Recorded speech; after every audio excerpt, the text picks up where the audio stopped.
చాలదంట. ఆ దినం వచ్చినప్పుడు నువ్వు తట్టుకోగలవా? ఆ దినం వచ్చినప్పుడు నువ్వు తట్టుకోగలవా?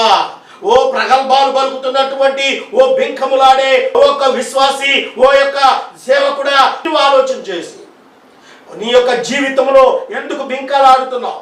మా తాతల నాడు నేతులు తాగాము, మా మూతులు వాసన చూడండి అంటాగంట వీళ్ళు. మీ తాతల నాడు నువ్వు నేతులు తాగితే నీ మూతి ఇప్పటికైనా వాసన వస్తుందా? అది నిజమేనా? అరే దున్నపోతీనిందిరా అంటే ఇదిగో దోణ కట్టేయటానికి నేను వెళ్తున్నాను అని చెప్పువాడవై ఉన్నావు నీవు. అసలు దున్నపోతు ఈనడం ఏంటి? దోణ్ణి అలా కట్టేస్తాడని ఆలోచన ఉందా?